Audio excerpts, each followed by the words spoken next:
Good afternoon, everyone. I welcome you to the webinar on how to beat COVID-19. I'm Dr. Sanjay Gunatilaka, and I'm the Clinical Head of Intermediate Care Centers of Lanka Hospitals. The purpose of this webinar is to educate the management staff of industrial organizations and corporate organizations on relevant issues at present with regard to COVID-19 infections. We will cover the following areas during our webinar. How to act when an employee is symptomatic or suspected to have COVID-19, when to do PCR tests and how to isolate immediate contacts, what to do when an employee becomes COVID-19 positive. And we will discuss about COVID-19 patient care aspects such as what actually intermediate care is, the patient care experience in the intermediate care centers, and Lanka Hospital's intermediate care facilities and the hospital facilities for COVID patients. Lanka Hospital is the first private hospital to provide COVID-19 intermediate care services in Sri Lanka with the guidance from the COVID coordination unit of the Ministry of Health. We started intermediate care centers in January this year with 2 centers, and now we have expanded to run 5 centers with a total bed capacity of 600. Moving on to this webinar. This webinar is a knowledge sharing session based on Lanka Hospital's experience in managing COVID-19 patients in the intermediate care centers and in the hospital. I warmly welcome the participants from corporate organizations and industries, HR managers, senior officers, and team leaders for joining this webinar today. Please stay with us for the next 1 hour. Our team is going to take you on a journey through the COVID-19 patient care process. We will be covering 4 areas by 4 speakers. First, COVID-19 testing by Dr. Geethani Galagoda, consultant virologist and the head of Lanka Hospital Laboratories. Second, the patient care process in the intermediate care center by myself. Third, the patient care experience in the COVID intermediate care center and the follow-up process after discharge by Sister Samanthi Maharachi, nursing head of Lanka Hospital's COVID intermediate care centers. Fourth, the facilities at intermediate care centers and the entire range of COVID care services at Lanka Hospitals by Dr. Deepthi Silva Karunatilaka, Deputy Director Medical Services of Lanka Hospitals. If you have questions, please feel free to post in the chat room. We will try to respond to your questions during the presentations or at the end of the presentations. Now, let me invite our first speaker, Dr. Mrs. Geethani Galagoda, Head of Lanka Hospital Laboratories. Dr. Geethani, over to you. Good afternoon. My task here today is to talk to you about the laboratory protocols and procedures. Let me share my screen. Right, COVID-19 protocols and laboratory processes. Just let me take you through a very something which you know already, the clinical features of COVID-19 infection. Well, the common ones are fever, cough, feeling of tiredness, not feeling hungry, anorexia is not feeling hungry for food, shortness of breath where you find it difficult to breathe, and muscle pain. These are the common side effects, and the not so common ones are sore throat, stuffy nose, headaches. You can have a bit of diarrhea, nausea, and vomiting. Nausea is feeling vomitish, the vomitish feeling and actual vomiting. And again, not so common, but loss of smell and loss of taste.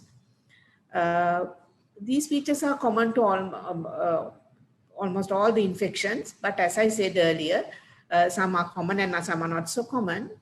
But you must not forget that a significant number of people actually present without any symptoms. They can get the infection, but they can present without any of these features. Let's talk a little bit about the rapid antigen test. As I think all of you are aware, there are 2 types of tests, the rapid antigen test and the PCR. And as the name implies, the rapid antigen test is rapid. You can get the results in 15 minutes with the test kits which are available in the country right now in Sri Lanka. The results are available in 15 minutes, and it is not a test which is performed elsewhere. It is performed by the side of the patient. I'm sure some of you must have seen this test being performed. It is performed, you take the sample from the person and then you perform the test right then and there, right? So of course, the results are given in 15 minutes, but one of the problems is it becomes positive when the virus load in the person is high. So if you're at the very beginning of the illness or when you're at the end of the illness, the antigen test can become negative. And usually when the patient has symptoms of illness, I told you about the symptoms earlier. When the patient has symptoms of the illness, usually the antigen test is positive. And one important thing about antigen test is that it shows that the patient is infectious. The patient can actually give the infection to others when the antigen test is positive. So that is something very important to remember. Right, going on to the PCR test. I think all of you have heard so much about the PCR test. The important thing about the PCR test is it's a very sensitive test. When I say it is a sensitive test, what it means is even if the virus load is very low in the person, this test will become positive, right? So, and it is used as a screening test like before major operations, and definitely it is needed before travel, before getting onto an airplane. The PCR test is needed and it is conducted. And also it is used for diagnosis of infection, to say that the person is infected or not. One thing about this sensitive test is that sometimes even after the person has recovered from infection, this test can become positive. So that means even when the virus is dead, we have had patients who have, after recovery, 1 month after recovery, the test is still positive. So these are the important things to remember about the antigen test and the PCR test. That the antigen test is rapid, and when the person has symptoms of infection, it will become positive. And the PCR test can become positive even when the person has recovered. So, sample collection. So for rapid antigen test, with the kits which are available in the country right now, only a sample from the nose is taken. The problem is it is not just, putting a little bit of a swab into the nose and taking it out. No, it has to be put right into the nose, quite a distance. And then you have to leave it. You have to leave it for some time and roll it 5 times and take it out. And it is quite painful.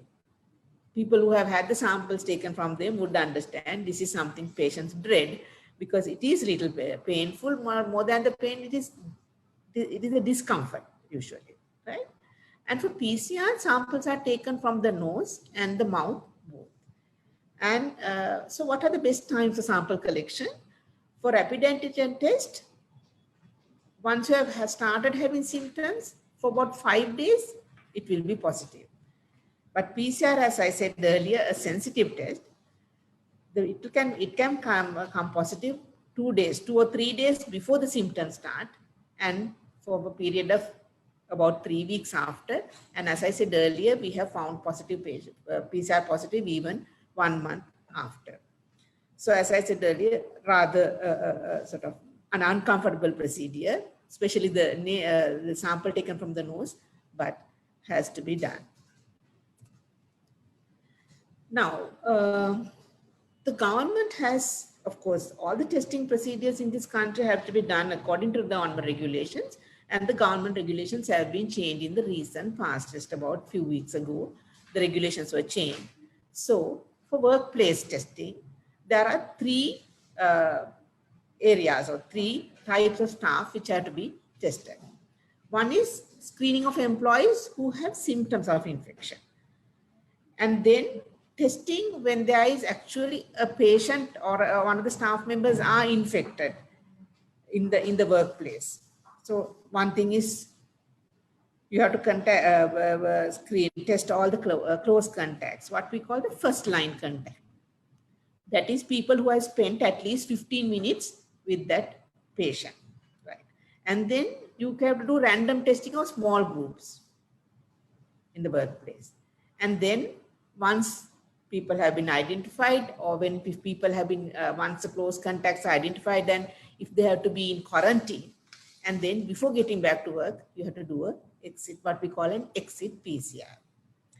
The third one is where you have to do routine surveillance in the staff who do not have symptoms, but it has to be done as per government regulations. So first we'll talk about screening of employees who have symptoms. Now, screening of employees have to be done daily. And if there is a person who has symptoms, he should not be allowed to work. He has to be taken off work. And what the government regulations are that he has to be sent to a government hospital for rapid antigen test. If it comes positive, you have to inform the MOH of the area immediately and then send for treatment. If it is negative, a person who has symptoms has to be followed up with a PCR test. Right. And until the PCR tests are available, the person has to be isolated either in the hospital or in the work unit, in the institute or the factory or the workplace in self-isolation. Self-isolation means he should not be mixing with the other staff. And again, if the PCR test becomes positive, inform the MOH of the area immediately, send for treatment. And if he is negative, that means the antigen test is negative and the PCR test is also negative, then he is fit for recover after recovery, because we are talking about a person with symptoms. He has symptoms of some other infection. And if you think, or if the doctor feels that this is a highly suspicious case, maybe a repeat test, a repeat PCR test is indicated. Right. Now here again, now you might ask, why government hospitals? That is the government regulations, but sometimes we all know practically sometimes it is not easy. Right. The second one is when there is a positive staff member. As I said earlier, the close contacts have to be identified. That means, as I said earlier, a person who has spent at about 15 minutes in the same work area or in the same room with the positive person. And what is the period that you have to consider now? This is also important. If it is a person who has symptoms of infection, then you have to go back for 2 days before the symptoms appear and up to the last day at work. All the people who have come to contact, significant contact with the patient. If the positive person does not have any symptoms, then what you do is you look back to 2 days before the test was performed up to the last day the person was at work. Right. And testing, the first one is rapid antigen test under the guidance of the MOH of the area. If it is positive, then go for treatment. If it is negative, has to be quarantined at home. Because now we are talking about the close contacts, because you have already identified a positive person in your work area, in your institute. So you test the close contacts. If the close contacts are positive, they have to be sent for treatment. If he is negative, because he has been a close contact, that those staff have to be quarantined at home. And once, of course, you can start working, resume work in your institute or in your factory, but of course the staff have to be screened daily for symptoms, right?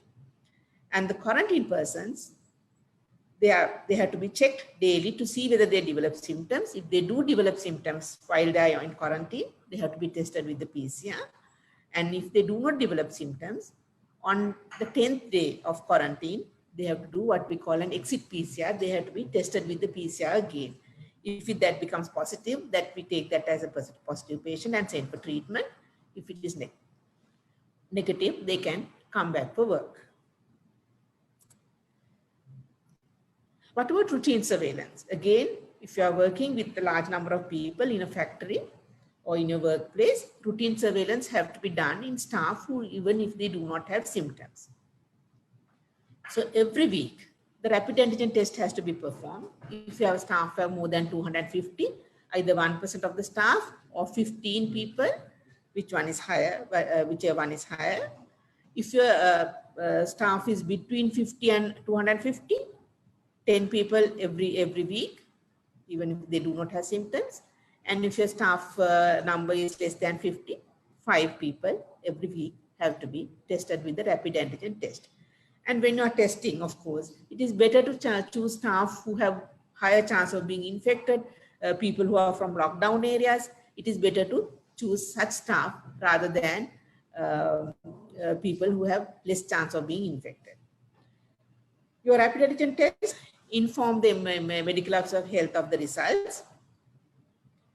And the important thing here is if it is positive, but the patient has had no contact with anyone who has had infection, then, and has no symptoms either, then it has to be confirmed with the PCR test, even if the rapid antigen test is positive. Two things: the patient does not have symptoms, and he does not reveal any contact with the patient. Then the test has to be confirmed with the PCR. And if the PCR test comes positive, then, and of course, the patient has to be sent for treatment, and all what I said earlier about close contacts and all that have to be done, right? Right. Now, the important thing is what the practical issues that workplace faces. What do you do when a positive patient is identified? As I said earlier, we do it with a rapid antigen test that is by the side of the patient. So at the workplace itself, you know whether that person is infected or not. First, identify an area, a room. It is better if it is a separate room, ideally with a toilet facility, to isolate that person until the testing is completed. You must identify an area in your institute or in your workplace where that person can be isolated. Ensure that the person wears a mask and performs hand hygiene as well. Why hand hygiene? Because that person might be symptomatic, might have been touching his nose or mouth or whatever, and they might be having the virus in the hand. So that person also has to perform hand sanitization frequently. And then, of course, you have to do ensure the testing is completed and then send that person for treatment. Then what about the work area? How to identify the areas frequented by the patient in the last 48 hours. I told you a person, once it's symptomatic and once it's identified, you have to go back to 2 days before the person was identified. So look at all the areas where that person has been 48 hours, within the last 48 hours or within the last 2 days. Identify the first line contacts, as I said earlier. Close down your work area for 24 hours and deep cleaning of the area. That means all the floors, walls, and the items, especially the items which are used by the patient, has to be cleaned using disinfectant. When I say disinfectant, usually 70% alcohol is good.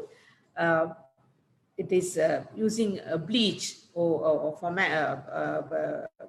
Clorox. It's quite good, but the thing is, usually metal items can get rusted when you are using bleach. So because of that, 70% alcohol can be used on all surfaces. So once a person is identified, of course, we have to give details to the government. It is needed for control activities and to make sure and for their statistics. So you have to give definitely the name, age, and the sex, and the residential address. Sometimes there are people who are from far off areas, but who are living close to the workplace. So you have to give the residential address where they have been staying, because when you think of contacts, not at work, but at where they're staying, then the residential address is important. It is not where their village or where their birthplace. Then with the residential address, it is important to give the Grama Niladhara division if you have that, because that is needed for statistical purposes. A telephone number, a mobile number of the person, the NIC number, and if there are any symptoms, and if there is a contact history of a positive person, if it is known, it is better to collect all these details to be given to the government. Right. So what is the government information process? The laboratory, of course, will inform the company representative, because when samples are coming from a company, it is sent as one group, and the laboratory, of course, will inform all the results to the company representative, usually the HR manager. And of course, the laboratory will inform the epidemiology unit as well. Therefore, that is the division of the Ministry of Health, which has to be informed. The laboratory will inform the epidemiology unit with all the details, contact details of the person. And of course, it is the duty of the company or the institute or the factory that the medical officer of the health of the area has to be informed immediately, because as I said earlier, most of the testing is done with the rapid antigen test, and you know then and there whether the person is positive or not, and have the contact information, and the MOH of the area has to be informed immediately. Now there are a lot of questions about all these variants which are there in the country right at the moment. Now we have been very worried about the recent one, the Indian variant called the Delta variant, and it is has been noticed that people with the Delta variant have sort of more chance of having a runny nose, a stuffy nose or a runny nose. But that has been identified. But of course, as I said earlier, these symptoms, a lot of people do not have symptoms at all, so you can't go by that alone. And how does one actually identify these variants? It is done by a very highly specified special test called sequencing, which can be done only in only 1 or 2 laboratories in this country. And these are done only this cannot be done. It is quite an expensive test and cannot be done for all the patients, all the positive patients. Only a sample are selected, and these samples are tested for the variants. So it is rather alarming that the Delta variant has been identified in the country, but of course, as this is not common only to Sri Lanka, this is common in other countries as well, and we have to go ahead with the control procedures. That's one other thing which I would like to for you to be aware of. Please remember that COVID is not the only infection that patients can get. Dengue infection is on the rise because there has been heavy rains in the past few days. Dengue is also on the rise, and patients with dengue don't have runny nose or sore throat or cough, but they can have muscle pains, headache, and fever. So if a person has these symptoms, please think of dengue too. Thank you very much, Dr. Geethani. Now we move on to the next topic in the session. Intermediate care. Patient care process in the COVID-19 intermediate. Once someone gets COVID positive, we will look at this in 2 angles. One is patient's concerns. The other side is the employer's concerns. Once a person gets to know that he is COVID positive, definitely a set of problems will run in his mind. Will I get severe symptoms? Do I have to get admitted? What happens to my family members? Do they need to undergo testing? What will happen to the work that they had planned in the next couple of weeks? And whether the report, I have been very careful whether the report is true. Should I repeat the test? So if I am to an isolation center, how can my family members live alone at home? A whole lot of questions running in the mind. And from the employer's perspective, a different set of questions will be there in the HR manager's mind. So do I have to close down the operations? How do I do the contact tracing? So do I have to send the staff for quarantining? And what will happen to the operations, how can they achieve the targets or the customer's needs, and whether paid leave should be given to the quarantine staff. Are there anyone whom the HR manager could consult and get advice? So a different set of problems for the employer or the HR manager. And the patient's concerns are a different set of questions. So now we will look at how, when some of the questions from the employer's perspective and the patient's perspectives were given in the previous lecture by our consultant virologist, and then some of the questions will be answered in the next session. The intermediate care. So I will take you through the clinical care process, the patient care process in the intermediate care centers. Now, intermediate care centers, what actually are intermediate care centers? Intermediate care centers, as the name says, it's an intermediate thing between the home and the hospital. So the care given at the intermediate care center is above domiciliary care, but not as comprehensive as the hospital care.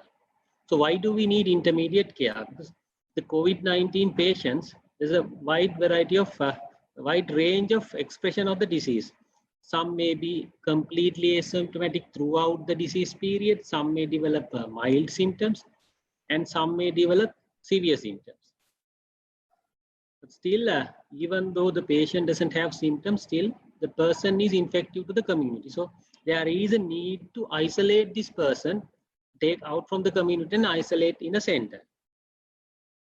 So these intermediate care centers are for this purpose, for COVID positive, asymptomatic or mildly symptomatic persons. They can either have other diseases which are controlled, well controlled, and these patients are under medical supervision throughout their stay. And what do we do at intermediate care centers? We regularly monitor the patients for development of symptoms, signs, or laboratory findings.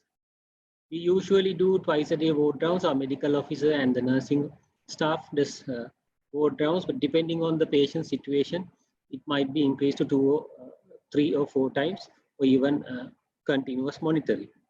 And we have the facilities to do blood tests and do chest x-rays. And we provide the medication. If the patient is already on some medication, we continue the same treatment and supportive medication and symptomatic treatment for COVID symptoms, respiratory symptoms. Now, COVID care in the intermediate care center can be divided into 3 levels. One is basic COVID care and management of comorbidities and specific COVID treatment. Now, when we take a person when we accept a person to the intermediate care center, before accepting, we do a telephone triaging. We get all the information from the patient, and this information will be shared with the Ministry of Health COVID coordination unit with their name, NIC numbers, addresses, and with the Ministry of Health approval, we take up we accept the patient into our intermediate care center. During this telephone triaging, we assess the suitability based on the clinical symptoms. And at the admission, we do a thorough initial assessment. Our medical officer and the nursing officer do a thorough clinical assessment on the patient. Some of the parameters we routinely check as part of the basic COVID care is monitoring the oxygen saturation, pulse rate, blood pressure, temperature monitoring. If required, we have the ECG facilities and X-ray, blood testing. And if they develop respiratory symptoms, we start nebulizations, oxygen therapy, and we do review of respiratory system assessments. Now, those are the routine things, routine examinations, procedures done in the COVID intermediate care center. In addition to this, we give preventive treatment and symptomatic medication, plus the medication that patients have been taking for their other diseases. Now let's take a look at our patient composition. We have been running this in the past 5-6 months, and we have treated up to end of May, we have treated nearly 4,000 patients. Among our patient population in the intermediate care centers, we have treated almost every type of patient. See the infants, children, and adults, senior citizens over 65 years, pregnant, antenatal pregnant mothers, and post-delivery mothers with neonates.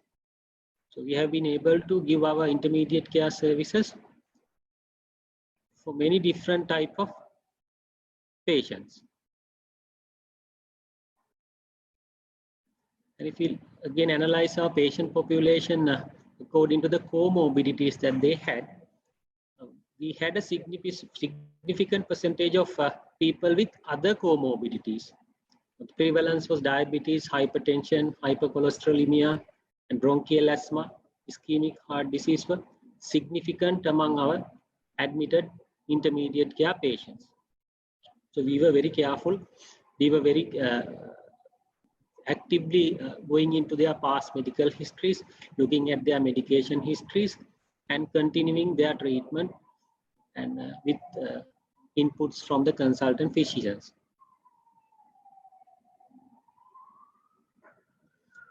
We gave a high emphasis to management of their comorbidities, because managing comorbidities per se will reduce the risk of one going into severe COVID disease.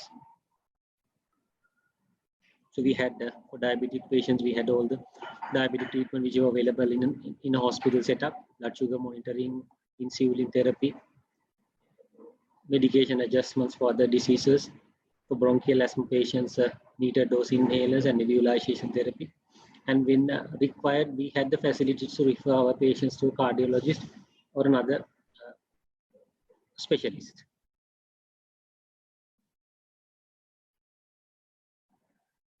COVID specific management. These were the new advancements in COVID therapy.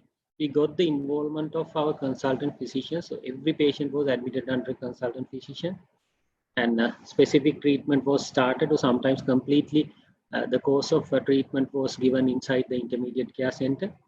The modern treatments, antithrombolytics like enoxaparin and intravenous dexamethasone, secondary to prevent secondary bacterial infections, IV antibiotics, and COVID-specific medications like HCQ and ivermectin. And we also did the necessary referrals to other type of physicians, chest physicians, cardiologists. So we had all other investigations available in the hospital to do on the COVID patients.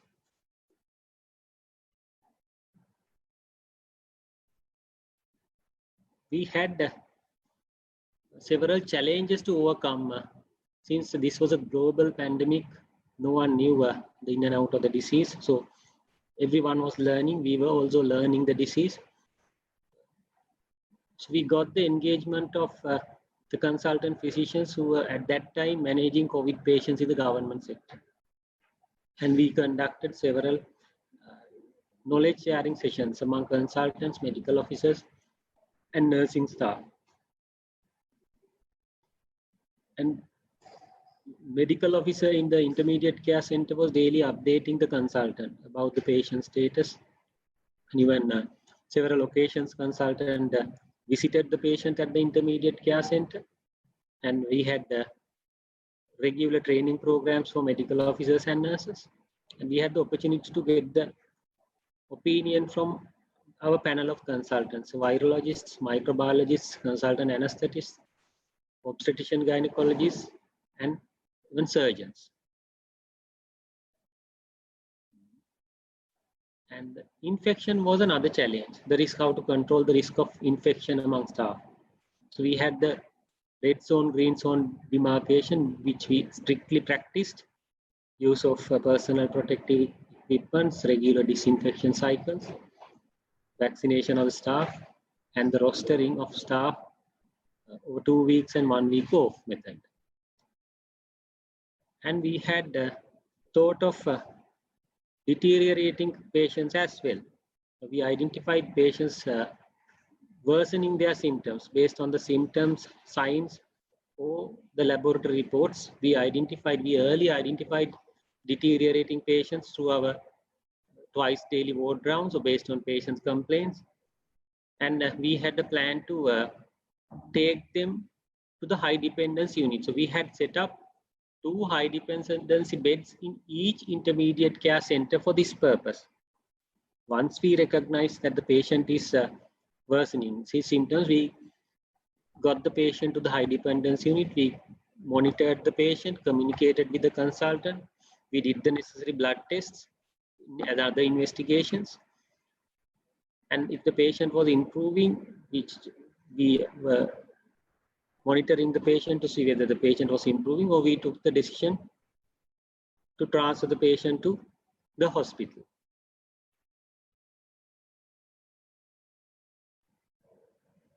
And some more about the high dependence unit. The patient deteriorates. The high dependence unit has the facilities required to resuscitate the patient. We had the cardiac monitors, infusion pumps, crash carts, continuous monitoring by the medical intervention by the medical officer and the nursing staff,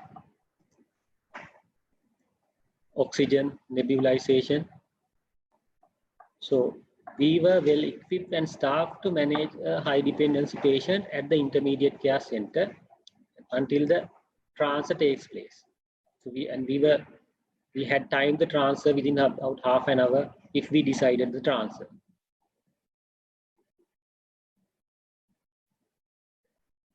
Overall, from the intermediate care centers, as the intermediate care center staff, we can summarize as that we appreciate the opportunity that we got to serve the need of the society by means of providing intermediate care. And we took the social responsibility of following health ministry guidelines at all times to minimize the COVID spread and to control the infection and thereby minimize hospital admissions and ICU admissions. And also we were proud to be the pioneer private health sector in providing COVID intermediate care in Sri Lanka.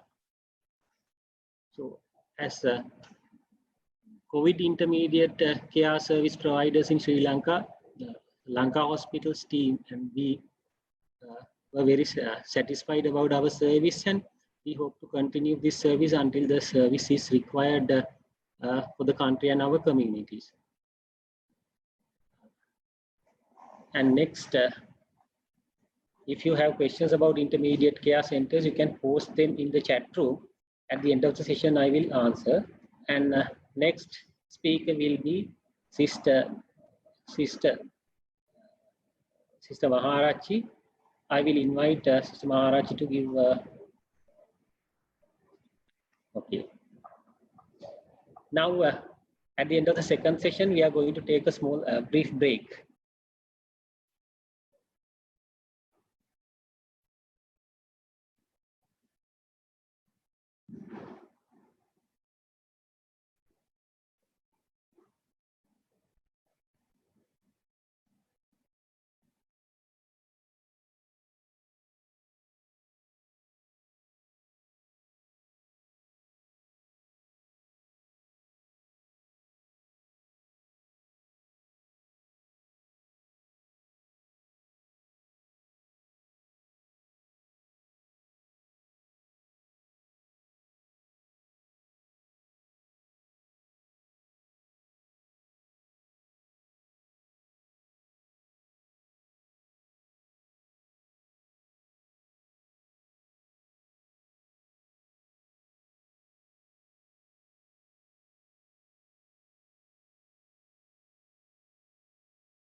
We are there 24 hours a day, 7 days a week to help you be your best self. Welcome to the ultimate health and wellness journey in Sri Lanka. Capable people with unparalleled experience providing extraordinary healthcare. Lanka Hospitals, caring, curing. Ayubovan and welcome to Sri Lanka, where we believe that health is wealth. Following our country's ethos of health and happiness and believing in offering you nothing but the best. We are Lanka Hospitals. Arrive at the Bandaranaike International Airport and be transported or airlifted to Lanka Hospitals, located just a few kilometers away. We are a multi-specialty hospital that combines state-of-the-art facilities with cutting-edge technology, skillfully guided by a team of experienced and well-trained experts. Our Blood Cancer Center offers comprehensive diagnostic and treatment facilities for all blood-related disorders, including chemotherapy and bone marrow transplant and many more. Our Heart Center is dedicated to offering comprehensive cardiac and cardiothoracic procedures, and we have conducted over 7,500 surgical procedures with excellent results. Making the miracle of parenthood a reality is our Fertility Center, offering a wide array of fertility procedures, guiding and assisting you through conception, pregnancy and delivery. Our Women's Wellness Center is equipped with everything you need, from pap smear tests to digital mammography, providing consultation, diagnostics, treatment and guidance. By far the most impressive in Sri Lanka, our radiology and imaging department comes equipped with the latest neuroimaging MRI 3 Tesla, CT and ultrasound scanners to offer nuclear medicine for diagnostic, therapeutic and preventive care. Headed by an expert team of gastroenterologists and gastrointestinal surgeons, our gastroenterology department provides specialized diagnostics and treatment of all gastrointestinal and hepatobiliary disorders. Our fully equipped surgical unit comprises of a surgical ICU and high dependency unit with state-of-the-art facilities and is on par with renowned surgical centers in the world. We have a range of other specialized departments as well, such as neurosciences, ENT, kidney care center, eye clinic, dental clinic, cosmetic clinic, diabetic clinic, men's wellness center and health link.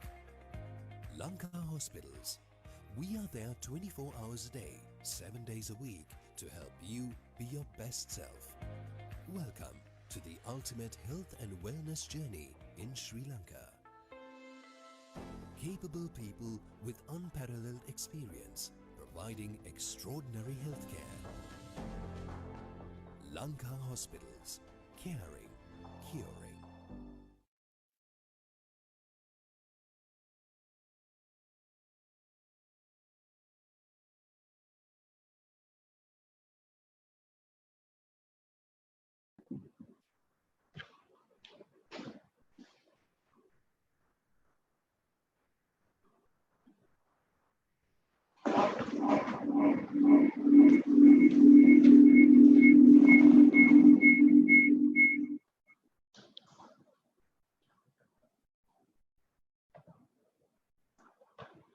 Welcome back after the short break. We have some questions from our audience. Let us take up some questions and answer. Now, we have received some similar questions about vaccinations. Now, this question I will forward to Dr. Geethani Galagoda, our consultant virologist. Now, the question is, can a vaccinated person get COVID disease? I mean, can a vaccinated person be tested positive at a later stage? And if a patient has taken if the patient is going to take a vaccine after if they got COVID after the first vaccination, is there a gap that he has to follow before taking the second vaccination dose? Yes, thank you for the question. And there are a lot of queries in people's minds about the COVID vaccine. Now, unlike any other vaccines that you have got to know of before, like say if you take a vaccine for measles or rubella or for chickenpox, well, once you receive the vaccine, you will not develop the disease again. But it is different with COVID vaccination. Now, what the COVID vaccine prevents is severe disease. It does not prevent you from getting the infection. Right? A person who has been fully vaccinated, even a person who has had 2 doses of vaccine, can develop the disease. But the advantage they have is they will have either disease without symptoms, or even if they do get symptoms, it will be very mild disease.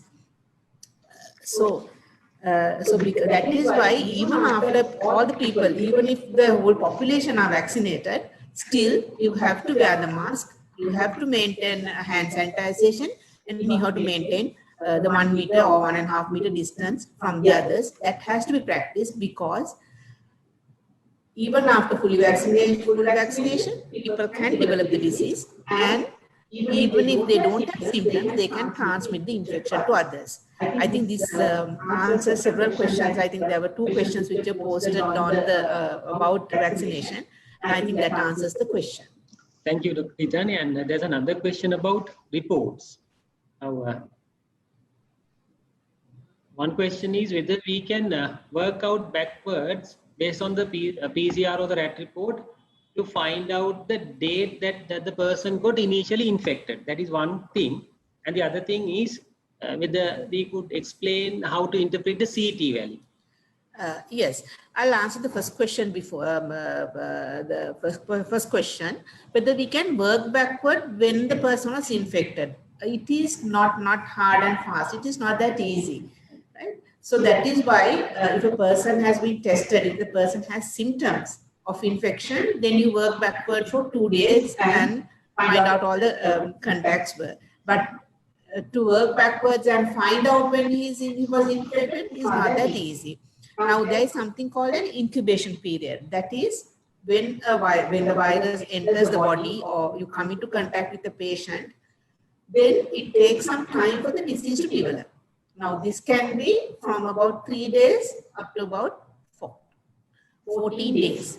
But most of the people become infected within about 5 days, not within, after about 5 days of infection. About maybe 80% get infected about 5 days after exposure. So that is the knowledge that we have. You can't work backwards and say this is the day that the person was infected. It is not that easy, right?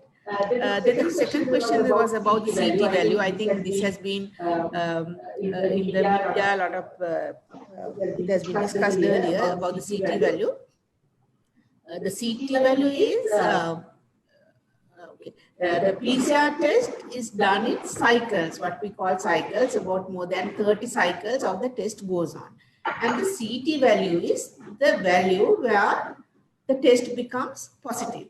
See, if you have a lot of infection, like, lot of virus in your body, then with like maybe about 10, 12 cycles, the test sample will become positive. So that means that that person has a lot of virus in the body.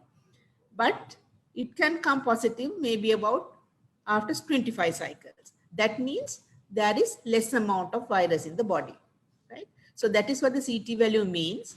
And of course, when you have a low CT value in a person who does not have any symptoms, it might be because they are at the beginning of the infection, where there is little virus in the body, or it may be at the end of the infection, when they are recovering from the infection, right?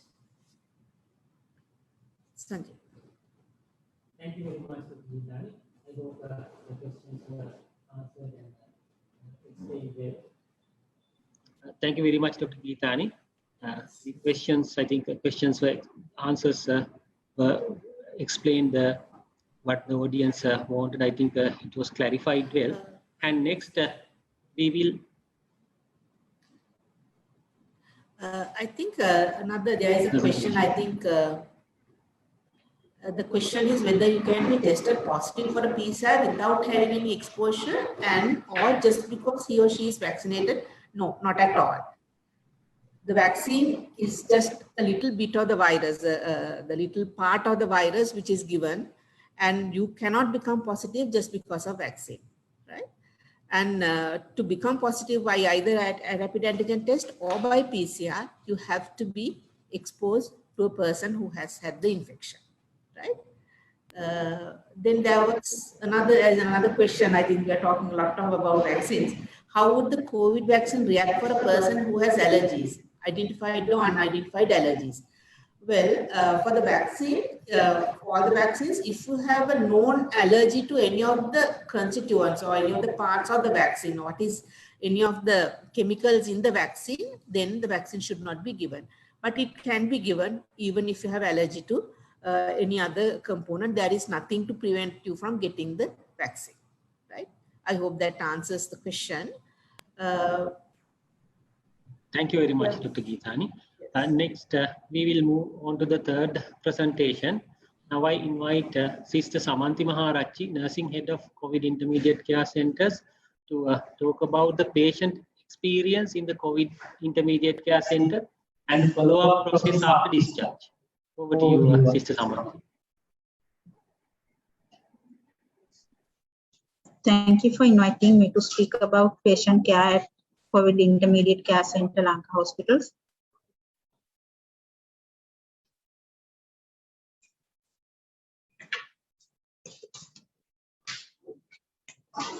First, I will explain how we convert a hotel to a hospital setup.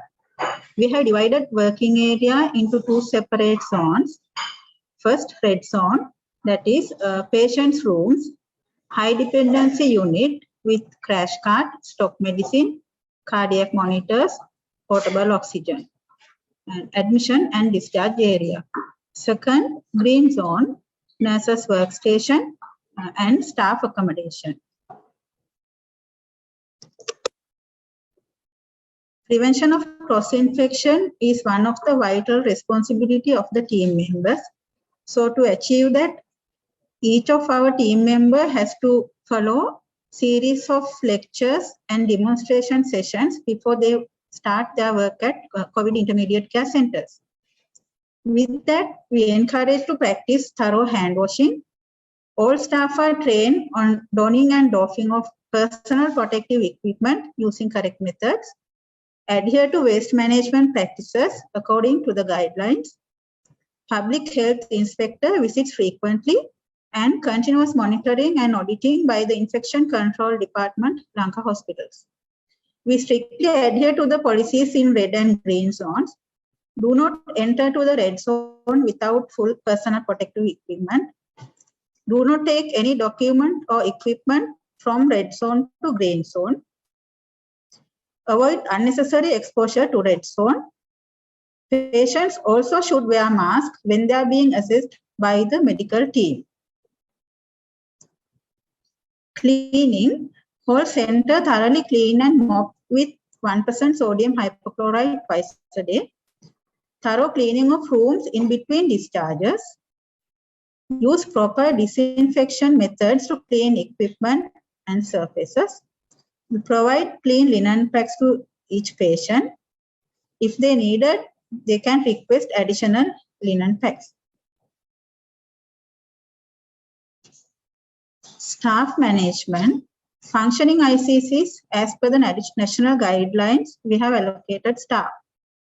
Basic life support and advanced cardiac life support certified nurses are willingly working on shift basis for 14 days. They followed with 7 days of special leave. And our team, consultant specialists, medical officers, nurses with nurse head, sister in charge, staff nurses, including intensive care unit trained nurses. This number of nursing staff will be changed as per number of patient count. And coordinators and IT staff, housekeeping staff, food and beverage staff, maintenance and security staff. Care of the patients. In addition to medical care, physical and psychological well-being also considered. We visit patients Routinely, doctor and a nurse do the rounds twice a day. All patients assessed and monitored for signs of deterioration of clinical condition, and we maintain records. Carefully assess clinical parameters such as pulse rate, heart rate, blood pressure, oxygen saturation. Random blood sugar, patients who need to be monitored frequently, we do random blood sugar. Otherwise, we don't do random blood sugar test for all the patients. In an emergency situations, we do visit patients, that is worsening of existing symptoms or respiratory distress. Such patients we shift to high dependency unit for further monitoring with oxygen therapy, nebulization, and extra medication as prescribed by the consultants. And as Dr. Sanjay said, we can transfer them to hospital request. Also, we visit patient at request. In between the normal rounds, patient can contact medical team through intercom available at rooms. And if they have any symptoms, any chest pain, difficulty in breathing, they can call us. So at the time, we can visit them. Identify patient with special needs and deliver nursing care accordingly. That is post-surgical patients, pediatric, elderly patients, antenatal and postnatal mothers. We had all these type of patients in our intermediate COVID centers. For those antenatal and postnatal mothers, we give special attention, especially postnatal mothers after cesarean section. We have to do their wound dressing. We have to look after the surgical wound and the newborn baby also. Assess nutritional needs and meals according to the disease condition and pass information to the F&B coordinators, because we need to provide meals for diabetes patients and heart patients according to their disease condition. Address all their issues such as maintenance, billing, and pass information to relevant staff. While during ward rounds, we do all these things because at once we can finish everything. Otherwise, we have to get. Otherwise, we can't go time to time to assess those things. Identify patient needs and problems. First one, anxiety and stress. That is due to knowledge deficit related to COVID-19 or overthinking and fear of the disease. Some patients share their experience with others and they search on internet and social media to gather information. And they try to compare those with their disease condition. Loneliness, that is admit without a bystander. People sometimes worry about first contact in the family, progression of disease with comorbidities, and expectations and demands. Smoking, not believing reports and request repeat test, invite visitors, online ordering of meals, reasonable request, example, funeral. With the approval of public health inspector, patient can leave the center for a short period of time in Lanka Hospital ambulance. To fulfill those needs, we do complete patient assessment and risk identification at the time of admission, proper orientation on admission, maintain effective communication, clarify patients' doubts regarding COVID-19, reassure patients, frequent conversations with patients and conversations with their families, providing facilities, allow to keep a bystander if needed as per the guidelines only, provide comprehensive care, treatment, including all diseases. If needed, transfer to tertiary care hospital. Discharge of asymptomatic patient, that is the patients who don't have any symptoms. Those patients discharge at day 10 if patient is asymptomatic. These patients need to spend 4 additional days isolation at home. If symptomatic or home isolation is not possible, they can stay additional 4 days in intermediate care center. If symptoms arise after discharge, patient can contact either consultant or our intermediate care center clinical head for guidance. After completing 14 days, usually asymptomatic individuals can start their work. Complete discharge summary, medical certificate if needed, investigation reports will be issued at the time of discharge. Ambulance drops also will be arranged if needed. Thank you. Thank you, Sister Samanthi, for sharing the practical experience and the patient point of view. And next, we are moving on to the fourth and final session in this webinar. Now I invite Dr. Deepthi De Silva Karunatilaka to give his presentation on the entire range of COVID care services offered by Lanka hospitals. Dr. Deepthi.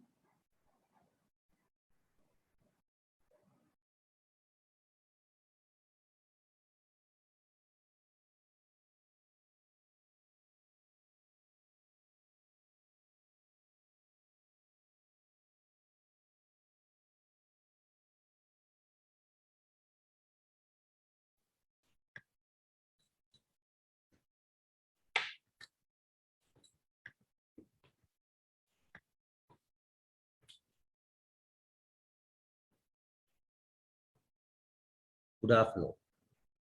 As my colleague Dr. Sanjay has explained, we have at present 5 intermediate care centers operational with a bed capacity of around 600 to 700. Actually, 4 of them are hotels in collaboration with the hospital, and 1 is dedicated to the Ceylon Electricity Board, which is not open for public and only for Ceylon Electricity Board employees. So what I want to, a lot of details about COVID management and clinical aspects and vaccination was discussed, explained.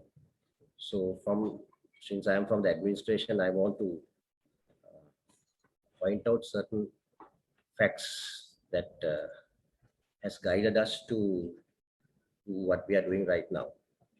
So you might wonder why all these facilities are in Colombo, not in Negombo or not even in outskirts of Colombo. So this is mainly because from the start, our hospital policy was to take care of patients from start till they went home. So basically from intermediate care, that is for patients with no symptoms to mildly symptomatic, to moderately symptomatic or severe symptomatic patients. So we were always wanted to give the full range of care. So to do that, we had to have these intermediate care centers situated closer to the main hospital. Like the first one was like in walking distance, the second, third was in Bambalapitia, and the fourth one was just a little further, that is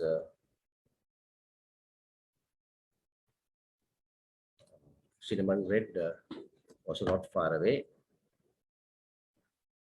So the main idea behind that was, if moderately or if a mildly symptomatic patient became moderately symptomatic and needed oxygen, prolonged oxygen, or if it was a mildly symptomatic patient needing oxygen for a short period, of course that could have been accommodated in any of these centers. But if they needed prolonged oxygen, or if they wanted something called high flow oxygen, they had to be transferred to the main hospital.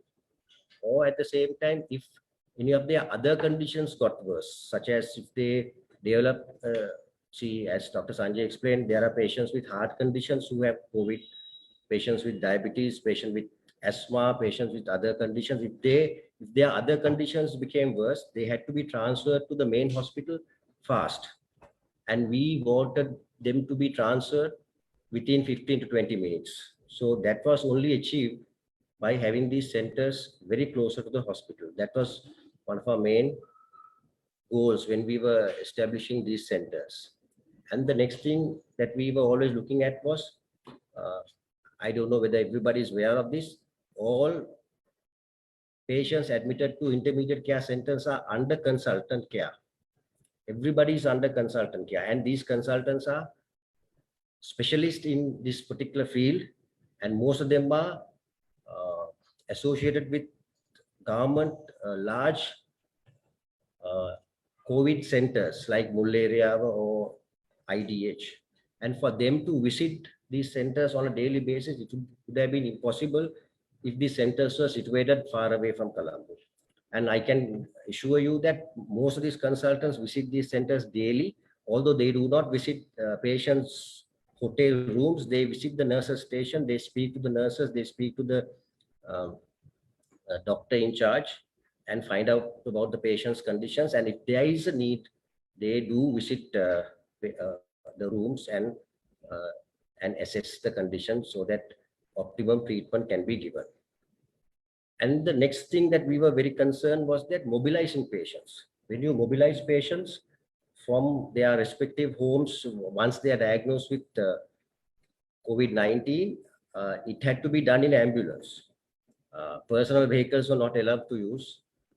So if you had to mobilize a patient from Colombo to Negombo or to Beruwala or Hikkadu or to Galle, it would have been very costly. So we were looking at that aspect as well. And definitely after the discharge, also they had to be sent home for home quarantine. That also we cannot do. Actually, we are not allowed to do in a personal vehicle. They have to go. They cannot use public transport. So this was in our mind when we established these centers.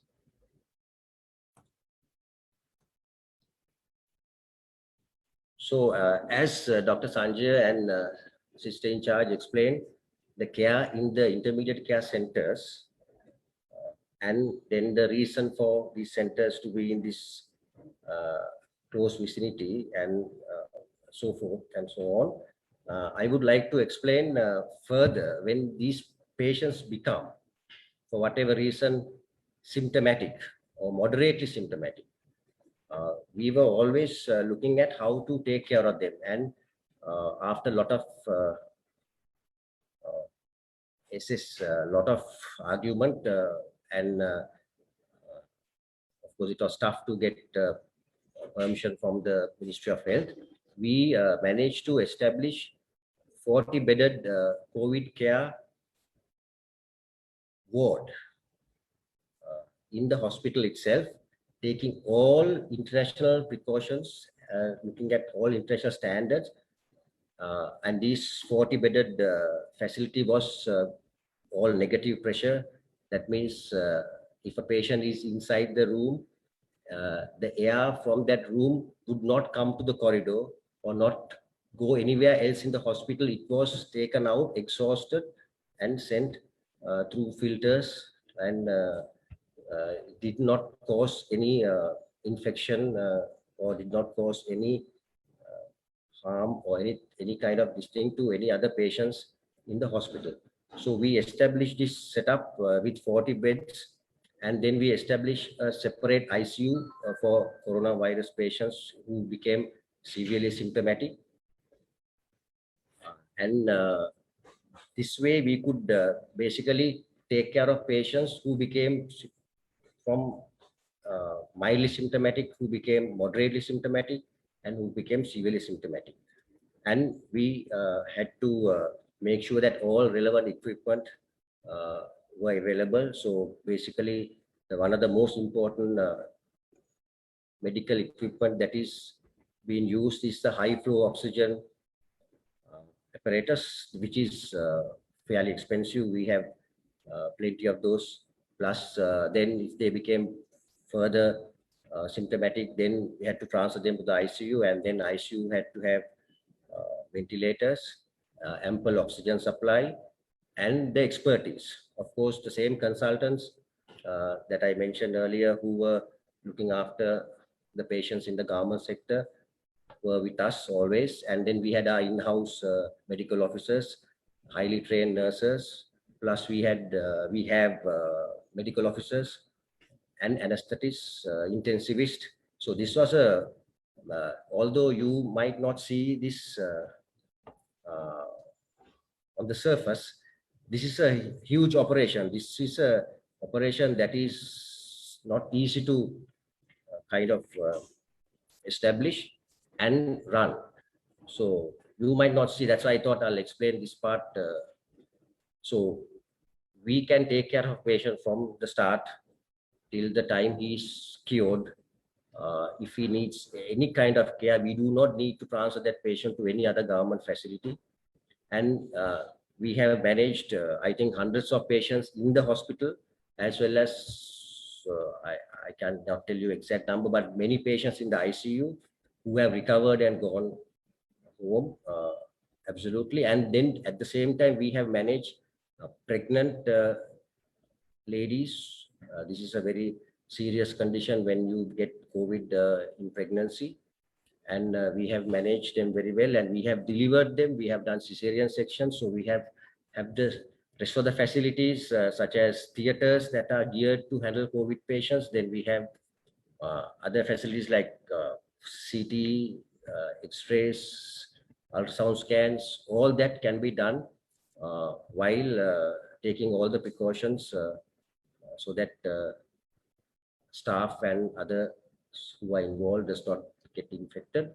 And I can proudly say that after handling thousands of patients, Lanka Hospitals, I think, has handled the most amount of patients, undoubtedly. The infection inside the hospital transmitting from patients to staff has been minimum, absolutely minimum. It's at a record low level.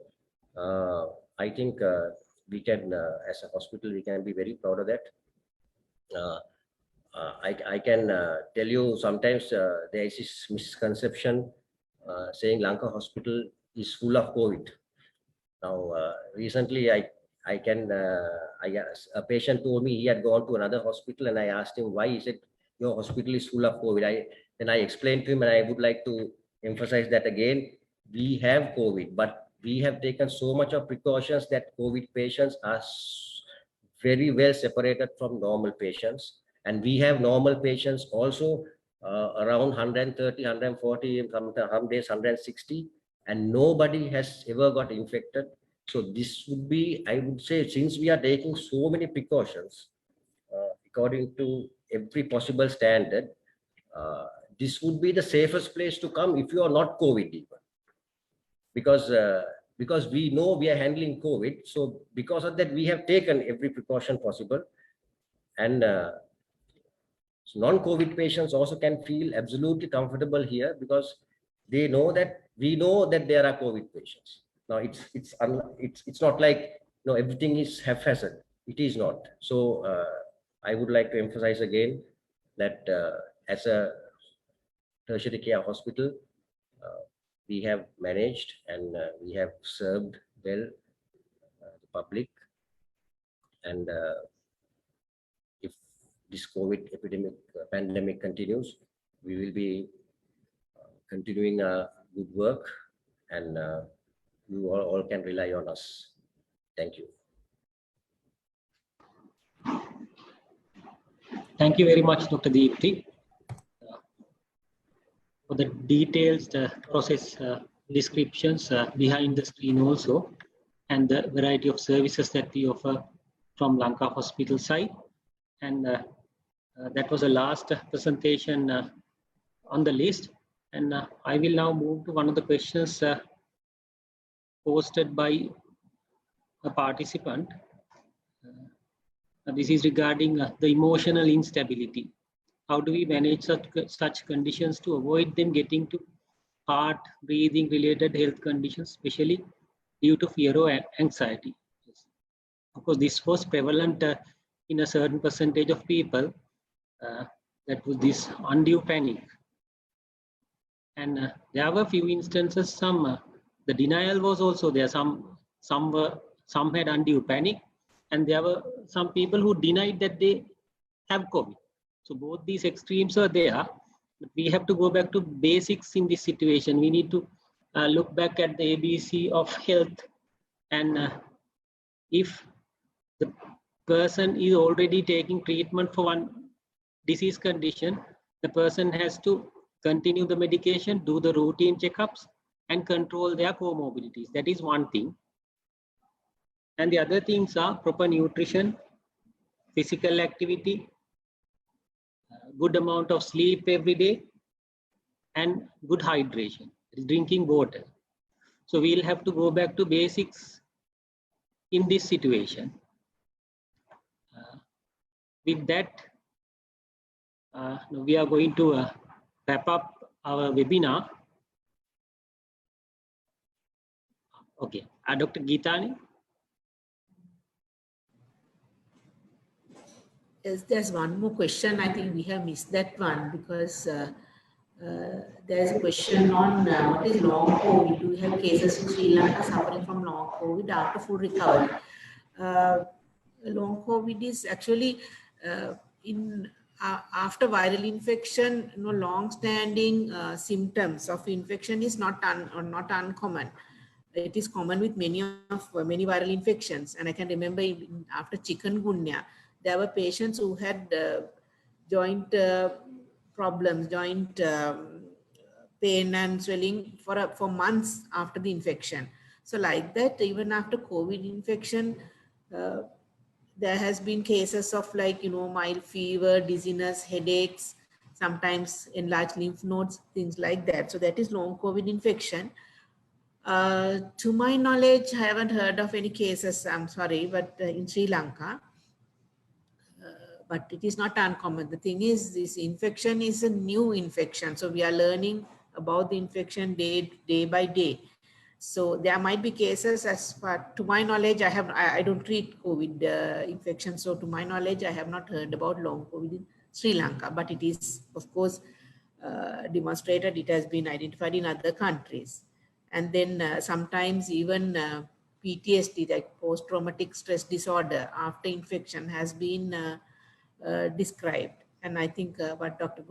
Sanjay said earlier about patients who have, who get heart, breathing related conditions and all, because this is different from other infections. If any other infection, even with long-term hospitalizations, the relatives, the loved ones can visit the patient and look after the patient. But in this case, they are isolated. No one can visit them even when they are, even if they have to get into the ICU. Still, they have to be, they are isolated from their loved ones. So all these lead to these kind of, can lead to this kind of conditions. Maybe some counseling support would be necessary for such patients. And there's another question, a new question is, can PCR test be done at the hospital? Yes, it can be done. But the government has had given set out new guidelines for private hospitals who conduct PCR testing. And there, of course, only a PCR test can be done if a doctor has prescribed the test or has requested the test. And of course, for travelers, because they need for travel purposes. And so because of that, there are certain restrictions, but of course, the PCR test can be done at the hospital. Thank you. I think those are all the questions. Sanjay. Yes. Thank you. Thank you very much, Dr. Geethani. We have now reached the end of the session on how to beat COVID-19. I thank the speakers for their informative presentations, and I thank our participants from all over Sri Lanka for being here today with us throughout the session. Our Intermediate Care Center contact numbers will be on display for further communication. Have a pleasant day. Thank you again.